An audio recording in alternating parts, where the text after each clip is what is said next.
We have made it to Friday. It's another edition of Red Sox Now here on YouTube, courtesy of FanArch, and I'm your host, Mike Antonellis. Make sure to follow me on all of my social media channels, even on TikTok, Instagram. But again, if you go to X at the Radio Mike, you can find all of my links. One of the radio and TV broadcasters for the Worcester Red Sox. I'll be awfully busy as the Woo Sox come back in a couple weeks. The Red Sox are home, and I got my my baseball isn't boring T-shirt, courtesy of Rob Bradford. Thanks, Bradford. So the Red Sox, this was definitely struggles last year, the way that they played at home.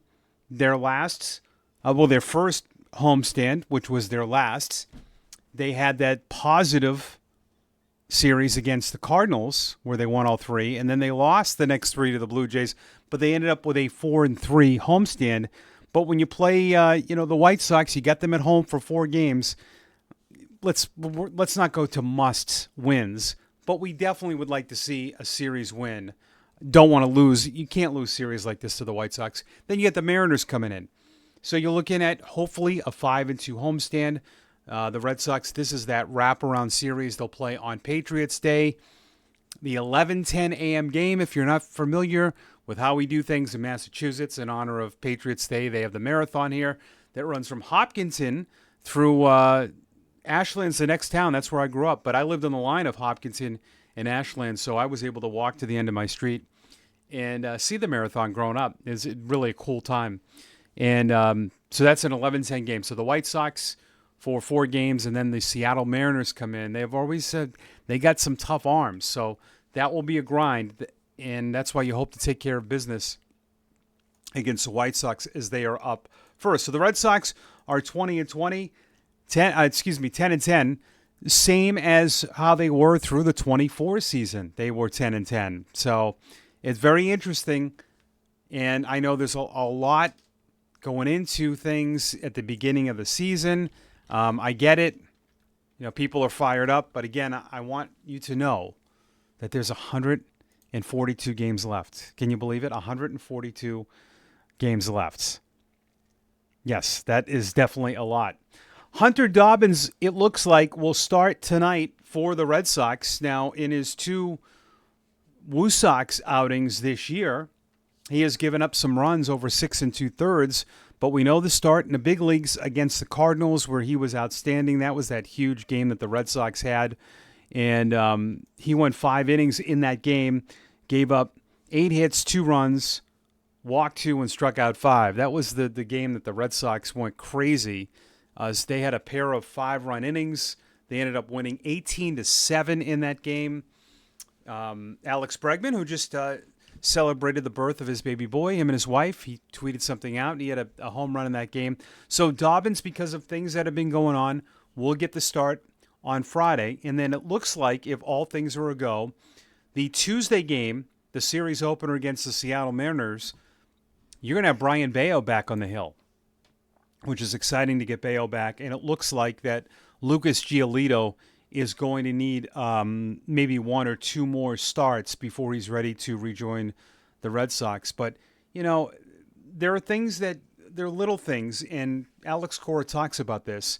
The Sean Newcomb 4 2/3, I know that wasn't a long outing, but if that's a blow-up game, if he goes 2+ innings, or like what happened with Houck, boy, things would be really ugly for that game the following day. And even with the day off, they got to put Dobbins in to, just to save some bullpen guys. But it'll be fun to have him back on the hill. He looked great at Fenway Park, so his first 2 big league starts are at Fenway. That's awesome for Hunter Dobbins. I love Roman Anthony, guys, all right? And listen, I get the stuff on social media, and I get the talk show hosts, and everyone's forcing this down your throat. And I love him. I think he is going to be a superstar. I really do. I think he could be a 2, 3, 4-time All-Star.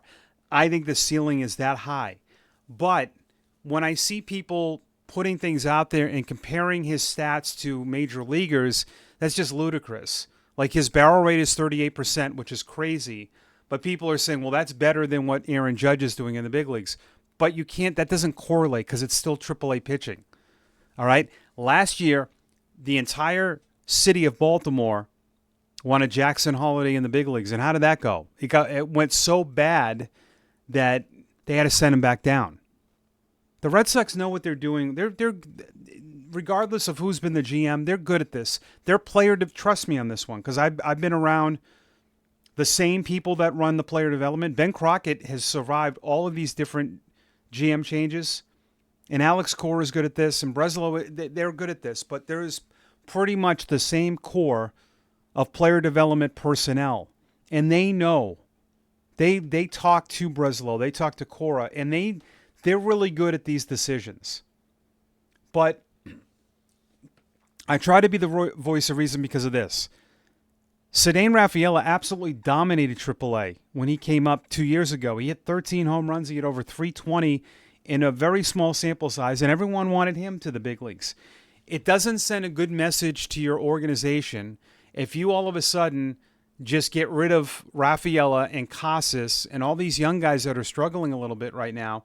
You're telling Anthony and Meyer, you guys better perform or you'll be out next. You see, we can't do that. I think we're being a little irrational and acting like one player's the savior. Plus, he can't throw right now. He's hurt. He's only DHing. And if he was fully healthy, what is the logical move? I guess would be that Rafaela would be out of the situation, but you can't do that.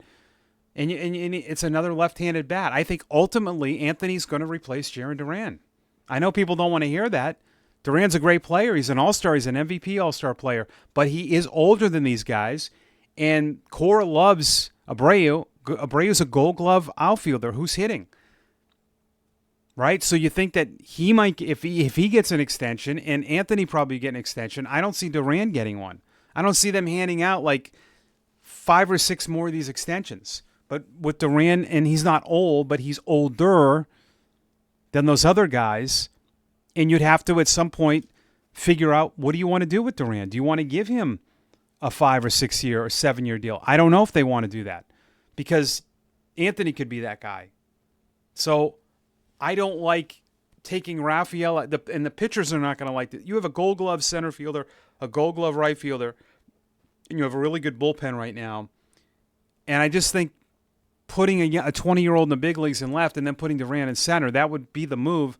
And you're going to put a guy that you gave an 8-year commitment to on the bench after 20 games. I mean, it's very irrational to do that. And the Red Sox aren't going to do that. And Breslow told a lot of the local media that. So, listen, patience with him. It's all going to work out.